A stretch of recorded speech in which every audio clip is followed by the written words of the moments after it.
Mu program imene tikhala tikucheza ndi mkulu wa bungwe limeneli Mrs. Bertha Phiri. Muli ndine Kumbukani Phiri. Ndikulandireni Mrs. Bertha Phiri ku program imene ya MBC Exclusive. Zikomo kwambiri Kumbukani. Ndiye posachedwa pati naona nduna ya zachuma ikupereka ndondomeko ya momwe chuma cha dziko lino chiyendere zaka za 2026-2027 ndalama za nkhaninkhani 10.9 trillion kwacha zomwe zikhale zikugwira ntchito zosiyanasiyana zakayendetsedwe ka dziko lino. Mukuiona bwanji ndondomeko imeneyi? Chabwino. Budget imene yaperekedwa mu chaka chimenechi imene igwire ntchito tikhoza kuona kuti ndi budget yabwino kwambiri. Chifukwa ikuyimira pa nsanamira ziwiri. Choyambirira ndi budget imene ikuona chitukuko komanso yayika zofuna za anthu kapena kuti yalingalira umoyo wa Malawi ndikuyika patsogolo. Tiyamikire kunena kuti kwa nthawi yoyamba thumba limeneli alifotokozera kuti lifikira pafupifupi 30.9% ya thumba lonse kuti ipite ku nkhani ya chitukuko.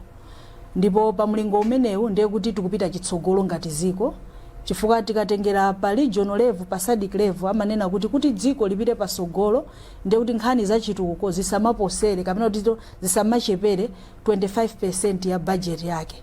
Ndi apa tasuntha tili pa 30.9%. Ndi budget yabwino kwambiri kuti yalunjika pa nkhani ya chitukuko. Komanso pambuyo poti ikuona ku nkhani ya chitukuko ma program amene ayikidwa mmene momo akulunjika kwambiri ku moyo wa Malawi. Musaiwale paja kunena kuti budget ikungoyamba kunena kuti yayima pamuto onena kuti driving economic recovery and fiscal consolidation. Kusonyeza kuti akufuna kunena kuti athane ndi kuperewedwa kuna kulikonse kwa ndalama kumene kumakhalapo kwa budget. Komanso athane kamene kuti athetse ngongole fiscal consolidation ndiye tikuperewera kwa budget tikusakhalepo ayi tizipeza zochuluka bwino komanso pakhale kuti ngongole za mgonagona athana nazo pambuyo pa zonse ndiye kuti chuma chabwereranso mchimake mmene chimene chizikhalira. Ndiye tikhozaona kuti ndi budget yabwino kwambiri yalunjika chitukuko kumbali ya umoyo wa anthu ayikapo ma program ankhaninkhani kuchokera ku nduna za umoyo maphunziro agriculture kungonenapo zochepa chabe. Ndipo ma program amene ayika mmene momo akulunjika kunena kuti afuna ateteze umoyo wa zachuma wa Malawi. Tingokambapo pang'ono nkhani ya misonkho mmene aganizira kunena kuti VAT jasana isinthenso ayi komanso alunjika kuona anthu auchita ma business ang'ono. Komanso program yogula chimanga kunena kuti anthu asakhale ndi njala kungotchula pang'ono subsidy inde pang'ono pamenepo ndi zina zosiyanasiyana alunjikamo kunena kuti tikamachita import kapena kubweresa zipangizo za anthu aulumali pasamakhalenso msonkho.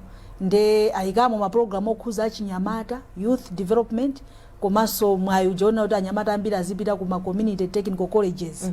So ikulunjika kwambiri pa umoyo wa anthu umene tikuti ili people centric maka youth centric zimene ndi zabwino kwambiri koma mbali inayi ikulunjikaso ku chitukuko. So ndi budget imene tikhozaona kuti well balanced ayichita balance bwino poyika nsanamira zake kunena kuti tibwerere kuchuma chimene chikhozaona kuti chavutirapo kwa zaka zambiri sopano. Ndithu ndiye nduna ya zachuma yafotokoza kunena kuti pali chiyembekezo chonena kuti inflation ikhoza kutsika ndi 15%. Mukuzoona kuti zimenezi ndizotheka ndithu? Zimene zitu zikhoza kutheka ndizotheka ndinene choncho chifukwa chonena kuti tisaiwale kunena kuti muzaka zambuyozo 2018 to 2019 chaka cha chuma chimenecho inflation inasintha mpaka na to single digit inatsika kufikira pa 9%.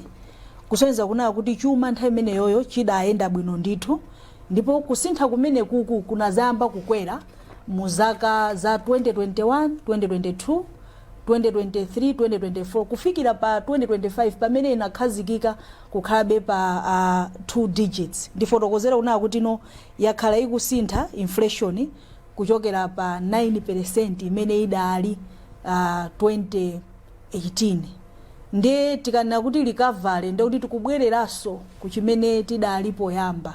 Izizi zikhoza kuoneka ngati ndizovuta kwambiri koma zikhoza kutheka makamaka ndi ndondomeko zimene aziyika kunena kuti pakhale kukuza kwa chuma cha dziko lino pakhale kuonesesa kunena kuti food inflation kapena kuti mtengo wa chakudya uli pabwino, chakudya chikupezeka.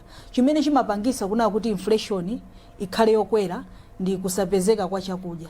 Food inflation ikakhala kuti ili high ndi yokwera, inflation yonse imakhala kuti so yasokonekera. Foti amalawi amakhala kuti akukangalika kuti apeze zofunikira ingakhale ndi chakudya chomwe chimakhala chowavuta. So izizi ndi zotheka. Number 1, ngati tingapeze diuna kuti chuma chathu tachikuza, ndondomeko zijayika kunena kuti afuna atsogoze ATMM strategy, agriculture, tourism, mining, komanso manufacturing, komanso kukolola kwa zakudya zokwanira. Kumene tikhoza kuona kuti timadalirabe nyengo ya mvula, koma kugula kuja kumene akuyika kuonesesa kuti pali ku price stabilization, mitengo isapitilire pa mulingo woyenerera wa chakudya makamaka chimanga. Zimenezi ndi zina zimene zimathandizira kuna kuti inflation yathu ikhale pa mulingo wabwino. Ndi zotheka ndi chifukwa 2018-19 ifeyo nkusanthula kwathu kwa budget tinaona kuna kuti chuma chinaenda bwino mzaka zimenezozo. So zikhoza kutheka polunjika kuma ndondomeko zimene ayika mu budget imene. Taonanso kuti budget imene ikupanga champion kapena kupititsa patsogolo makamaka ntchito kapena kuonetsetsa kunena kuti ndalama sizikuonongeka, ma austerity measures. Mukuona kuti zimene zizi zingathandize bwanji kukweza chuma cha dziko lino? Izitu ndi zofunikira kwambiri. Ndipo mukumbukire paja kuti honorable minister mena amafotokoza akuti pafupifupi 158 billion mu nthawi imene boma la sintha. Zimenezi ndi zimene zasungika chifukwa cha austerity measures. Now tilingalire kuna kuti 158 billion ikhoza kufikira pa budget iti. Tikayipitisa imeneyo ku nduna wa za maphunziro ndiye kuti so ikhoza kuchita zinthu zazikulu zabwino. So austerity measures ndi abwino kwambiri, ndipo kuseva kumene kwachitika kumene kukutati kupitirire ndiye kuti chuma chathu chikhala kuti chili pabwino, chifukwa budget imakhala kuti ndi yabwino ngati kuperewedwa kuja timati budget deficit sikuli kwakukulu ayi. Deficit kachepa ndiye kuti tikuchita bwino, ndiye kuti budget yathu sititengera ku ngongoleso zina zochuluka zimene ndi zokwera kwambiri kufikira lero lino. So tinene kuti austerity measures ndi abwino kwambiri, ndipo ali ndi kuthekera konena kuti chuma chikhoza kuchita recover chifukwa tikapitiriza kuseva ndi kusamalira chuma choterechi ndiye tikhala ndi mulingo wabwino wakagwiritsidwe ntchito ka ndrama kamene sitimabwerekanso ayi. Afotokozerapo mbali ya austerity measures kuna kuti akufuna kuti fuel wa nduna achepetse ndi 30%, zimene ndizotheka ndithu, ndipo ndrama imene ikhozanso kufikiranso madera ena atali. So akuthandiza, taona kunena kuti for the first time tamva kunena kuti chimene chasungikacho ndi chani, kulekera mbuyo mutimangoti austerity measures, austerity city maonabe una kuti kodino talephera kulemba anthu ochuluka motere, tikuchita bani kuyenda kwa anthu kupita kunja kosa tenga chilolezo bwinobwino, koma tikuseva chani. Ndi titakhala kuti tikulandira mafigures amene wabwinobwino kuti ndi chani chimene tikuseva, ndipo ndrama zimene zizi zafikira pati ndi pati. Ndikuona kuti ikhoza kukhala budget yabwino imenedi ikugonera ponena kuti chuma chibwerere, economic recovery tione, pakhale fiscal consolidation chifukwa cha measures ngati amene wawo. Munakambaponso munakhudzapo nkhani ya ATMM, budget imene kwambiri ikulunjika ku nkhani zimene zizi, ulimi, zokopa alendo, nkhani za migodi komanso kupanga manufacture katundu osiyanasiyana mdziko muno. Zimenezi zingathandize bwanji kuti dziko la Malawi chuma chake chikwere? Chabwino, zimenezi ndizothandizira kwambiri ku chuma cha dziko. Ndifotokozere una kuti kukula kwa chuma kuja timati gross GDP kapena kuti gross domestic product kumachitika ngati tili ndi kuthekera kotumiza katundu wochuluka kunja, kusiyana ndi kuti ifeyo tikubweresa katundu ziyatimati expanding export base. Nde ntchito za agriculture timakhala ndi kuperewera, ulimi wathu umakhala operewedwa chifukwa ndanena kuti chuma chathu chili munthaka, komabe timakhala kuti tikudalira kwambiri chimanga.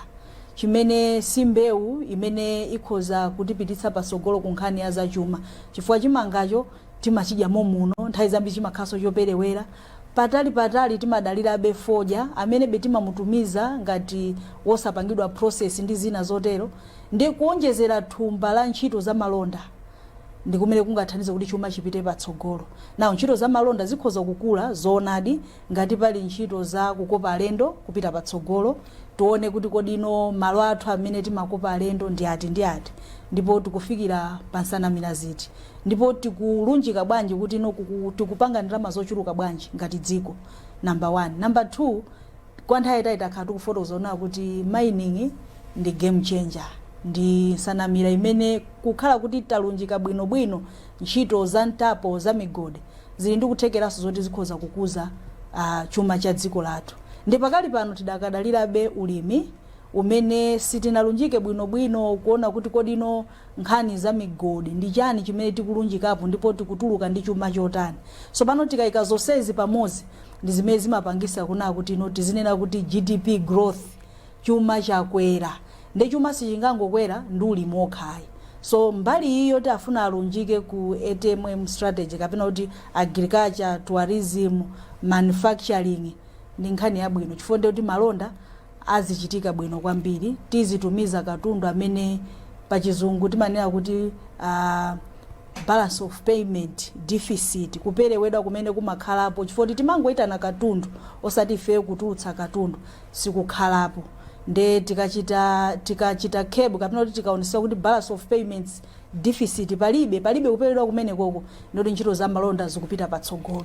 Nde mbali imeneyi tikakhala kuza ntchito za malonda ndi kuti chuma ndi kuti chikukwera pamene popo chifukwa sitikudalira ulimi okhayi koma kuti tikulunjikaso ku ntchito ndi nsanamira zinayi zimene azifotokozera. Taonatu boma likukana kubwereka ma treasury bills kuti zimenezi ndizothandiza ndithu ndizothandiza kwambiri zimenezi zikuthandiza kwambiri. Chimene zikutanthauza ndichonena kuti no Reserve Bank sikufunaso kuti ikongole kapena kuti boma lizikongola ndrama domestically mwathu momuno. Zimene zikutanthauza ndichonena kuti chiongola zanja ndi chokwera kwambiri.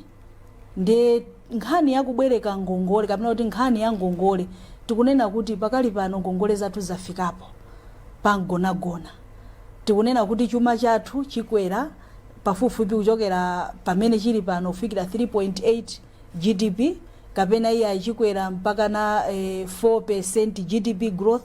Komano tu ngongole ya pakali pano pakumbukani ili pa 90.9% of our GDP. Zonse zimene timapeza ngati dziko 90.9% imeneyo ndi value ya ngongole zimene tili nazo. So kukanidwa kwa ma treasury bills awawa nde kuti tikupita tu chitsogolo ngati nkhani ya chuma imafotokozeredwa tikupita chitsogolo kwambiri. Ndetu situfuna tizibwereka kwa ma investors osiyana amene chiongola zanja chake ndi chachikulu kwambiri ndiponso tikabwereka mdziko lathu momuno zimangotenga nthawi yayifupi short term loans zimeneso timakhala kuti zikutivutabe kuti tibweze bwinobwino. So ndi ganizo labwino chifukwa pachizungu timati we must tame our appetite to borrowing. Ifeyo tizindikire kuna kuti sitingapitilirebe kupita patsogolo ngati chuma ngati tikungobwerekabe kumangobwerekabe. So kukanidwa kwa ma treasury bills amenewa ndi njira imodzi imene tufuna tuone kuti no economic recovery ikuchitikadi. Deficit ija isakhalepo chifukwa tikabwereka tikhale ndi ndrama zambiri zofuna kuti tikhale tikubweza ngongole zimenezi in a short term. In a short term kusiyana kuti tikubwereka kunja kumene so ngakhale ngongole zake ndi zambiriso. So ndi ganizo labwino ndipo ife amagent takhati ukambapo kuna kuti tateni tizuunikira ma treasury bills ngati amene wawo tiaunikire tizasanthula kuna kuti kodi ndi ndana amene boma likubwerekako. Ena amakhala kuti mwina sizili mu record bwinobwino ndipo tinakhala tikuphunzitsa nthawi nake ma parliamentary members makamaka committee ya budget and finance committee kuti kodi mabilu ma loan authorization bill mumaunika motani ndi chani chimene mumafotokozera kuna kuti no achita pambuyo poti tabwereka ndrama mwakuti locally kapena kuti domestically ndrama zimenezo zapita pati ndi pati. So kukanidwa kwa ma treasury bills amene wawa ndi njira ina imodzi yonena kuti pali kalondolondo ndi kaununu wabwino kuti kodi tikubwereka kuti titani nazo ndipo zikufikira pati mu dziko lathu lino. Apapa mufotokozapo inde komanso funso langa lotsatira linali lona kuti domestic borrowing makambayi kuti tingathane nayo ndondomeko zimene inu mukuganiza kuti dziko lino lingatsatire kuti tichepetse ngongole za muno ndi ndondomeko zanji.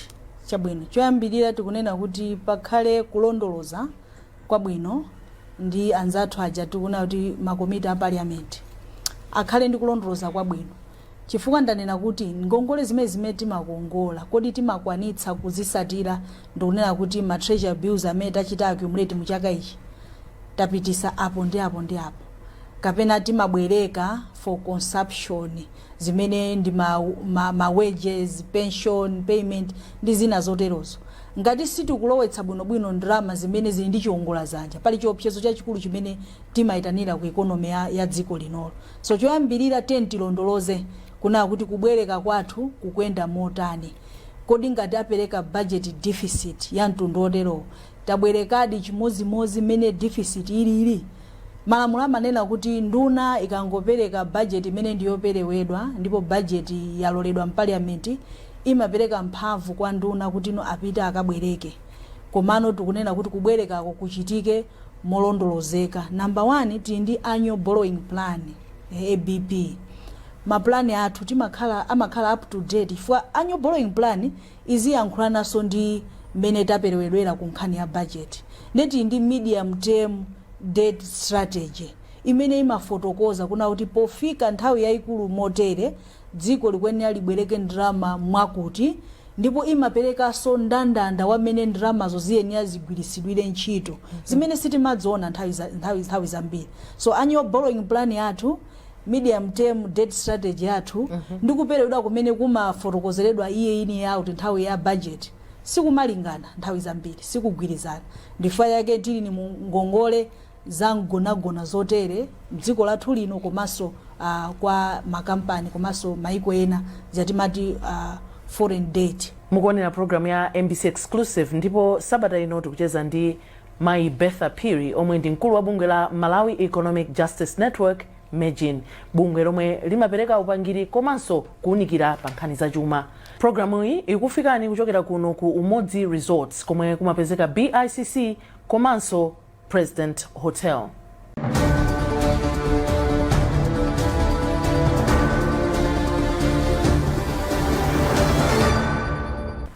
Ndiye taonanso kuti mu budget imene boma lalina kuti lifuna liyambe tsopano kuti anthu adzilipira kenakake ku chipatala. Inuyo ngati MEGIN chimene muchilandira bwanji? Zikomo kwambiri pa nkhani ya kulipira ma service a ku chipatala tete tiunikire mbali zonse ziwiri.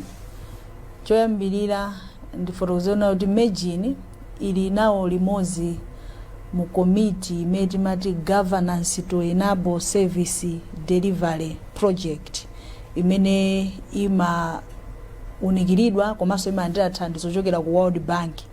Ndipo takhala tikupereka kalondolondo wounikira kuna kuti kodi ndi zitukuko ziti zimene zikuchitikira mu makonsolo. Ndipo ma project a JSD ambiri tinapeza apo kuna kuti ambiriwa okhuza kwambiri ku nduna wa za umoyo amanga zipatala maodi ndi ma structures ena abwino based on performance chatimati local assessment performance appraisal lapa. Ndipo ndinayi ndi mwayi woti ndikhoza kukaona mene kasungu paying ward kugwirira ntchito kumeko kuli chipatalaso chabwino. Zinthu zikuyenda bwino kwambiri, zikuyenda bwino mwanjira yonena kuti no uku ku paying ward kukumadzadzanso kusiyana ndi ku wing yakale. Chimeju tanthauzo nchonena kuti tili ndi kategori ina ya Malawi imene ili ndi kuthekera kuti ikhoza kufuna ma service abwino amene samatha kuafikirayi. Ndipo akukwanitsa kupeza kangachepe ndrama ndikumathandizaso ku wing inayi imene ili public. Choncho ndimafuna ndiunikire una kuti ndi ganizo labwino chifukwa nkhani kapena kuti kufikira kwa zipangizo zimenezi kumazisefa kokha ndinene choncho. Amene ali ndi kuthekera amakwanitsa kupita kuma paying ward kukalipira, amene asali ndi kuthekera akumapita kwinako kumene kuli kosalipira. Koma chabwino chimene tinachipeza nchonena kuti no thandizo limene likumatoledwa ndalama kuchokera uko likumathandiza kuna kuti ntchito za umoyo zipite patsogolo kuchipata cha Kasungu. Nungopereka example chifukwa ndinayi ndi mwayi wopita kukapanga kalondolondo ngati committee imene ya JCD Citizen Engagement Committee nde tuunikire mbali imene yoyo. Komano ku nkhani yonena kuti no ena amalawi ambiri ndoti no ndochepekedwa akafika kuchipatala boma layenera belitenge udindo loonetsetsa kuna kuti no mzika zimenezi zafikiridwa ndipo zikukhala ndi thandizo loyenerera. Mwatsoka timakhala kuti tikupereka attention kwambiri ku paying service kuja, ku paying ward kuja kutaya mbali inayi.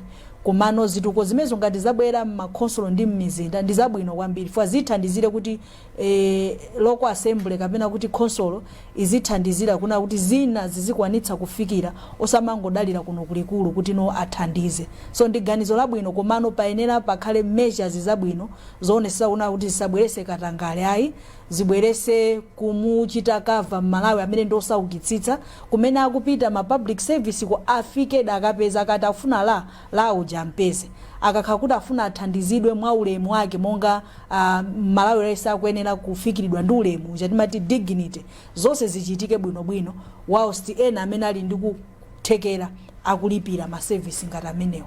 So menemo ndimeta khati kuunikira kwambiri ngati Malawi Economic Justice Network komanso ndi ma members ena amene timakamba nawo pa nkhani ya umoyo komanso zachuma mdziko lino. Ndi ganizo labwino koma tibalance konseko Malawi wovutikisisa asasowe thandizo chifukwa chonena kuti tikuthamangira kwambiri private sector kapena kuti mawards amene tikulipira thandizo limene likulipiridwa. Ndithu tibwere no kunkhani ya CDF wakhala pali nkhampanga zambiri pa nkhani imeneyi 5 billion kwacha yomwe ikhale kupita ku constituency ina iliyonse imeneyinso ili munkhani ya budget yomweyi. Mukuona kuti zinthu ziyende bwino pa nkhani ya CDF inoyo mungapereka upangiri otani? Chabwino choyambirira ndifotokozere pano ku mtundu wa Malawi kuna kuti no ngati mabungwe ngati Mejini ifeyo tikukhutira kuna kuti ndalama zizipita ku makhonsolo za mtundu otero chifukwa tikuchita embrace tikufikira paja tikuti physical decentralization zimene takhala tikungoyimba nyimbo kwambiri kwa zaka zambiri umangoti mphamvu kwa anthu chuma chifikire apapa tikuona kuti tikusuntha ku nkhani ya decentralization policy. Komano taunikirapo kunena kuti kodi ndondomeko ya CDF uyuyu watsopano wa 5 billion taikhazikisa motani. Ndanenapo na kuti nsanamira yayikulu ya chitukuko kuti zinthu zibwere poyera chifukwa ife timayimaso kuti no zinthu zichitika poyera transparency and accountability zitheka bwanji zimenezi mukhale citizen engagement mzika zitenge nawo gawo ndithu azitsatira kuna kuti kodi 5 billion iyi tikufuna tipange chitukuko chanji choyambirira ndipo tilowetsa pati ndi pati ndipo azitha kulondoloza ndi kukhutidwa na kuti mene talandira 5 billion yathu yafika mmadera mwakuti ndipo yafikira potere tikaisiya kuna kuti no ingotsogoledwa ndi ma members of parliament ndetifikirabe kuzosatira zina ndi zina zimeta khati kuzipeza kuti CDF yakhala isakupindula. So tiye ntuunikire mwa chimvevemve ndondomeko ya CDF imene iperekedi mphamvu kwa anthu azitenga gawo anthu atenge nawo mbali ndi ma project implementation committees amene amenera azikhala pa project ina iliyonse koda amene walandira upangiri wotani ndipo akutenga nawo mbali motani kusankha chitukuko komanso kuyendetsa chitukuko ndikuchipanga evaluate nkuti so Malawi ndikukhutira. So imagine pamene poti maunikira kuna kuti kodi service satisfaction kapena kuti kufikiridwa kukhutitsidwa ndi ma project kukwenda motani menemo ndi pamene tione kuti CDF iliphula za nzeru ndipo ichita kwakukulu koma kupanda kuti tangoisiya iyende mene imayendera poyambirira tibwereranso konkuja kuti ndalama za nkhani zikupita ku khonsolo koma opanda china chani kodi cholozeka. Ndiye to pamene tikupita kumapeto kwa program imene mwina inuyo ngati Amejini mungapereke chiyembekezo chotani kunena kuti mutengapo mbali poonetsetsa kuti budget imeneyi ikwaniritse zolinga zake. Chabwino lero usiku uno tikuyamba kuti no tikuchita engage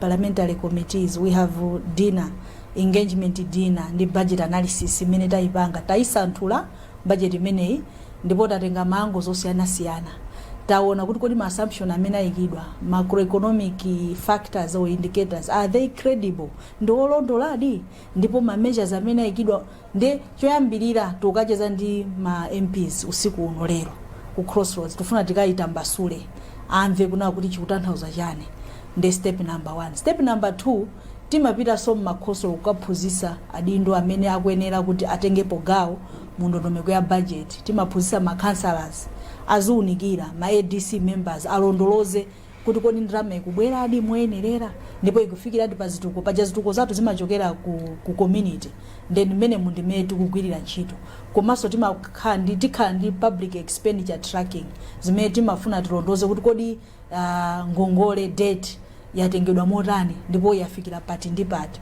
So ukuku ndikungoyamba chabe kucheza ndi ma member of parliament usiku uno koma timalunjika budget yonse kuyunikira ndikuyisanthula ndikulondolaso kuna kuti kodi ndipati pamene pafikiridwa. Sitimangoona kuti expenditure yenda bwanji kodi ma consolo alandiradi mmene amayembekezera kuti alandire kuchokera ku central government. So zonsezo zikulunjika una kuti budget si ndondomeko yokhaija imene yaperekedwa mu parliament koma kuti kodi yafikiradi kodi economic recovery yo tamuonadi fiscal consolidation yo tamuona pali zambiri zimene ma measures amene ayikidwa austerity measures kuleka kuononga ndrama mwachisawawa kodi kukuchitikadi ndipo tikupita adi patsogolo ngati tikubweza ndrama zina kuti izi tisatete zikupanga chani ndiye timakhala ndi kuunikira kwa zonsezo. Timabweraso pa mid-year budget ndikuzapereka kuti kodi budget yachita perform motani kungokhala kuti tilunjike kuti amalawi azidziwa mmene chuma chikuyendera mu dziko lino.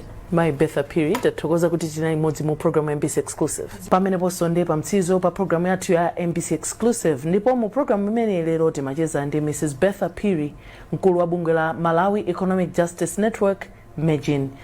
Ndipo program imeneyi timakupatsirani kuchokera kuno ku Modzi Resorts komwe kupezeka President Hotel komanso BICC. Kuchokera kwa ine Kumbukani Phiri mwakoma nonse. Some things don't arrive.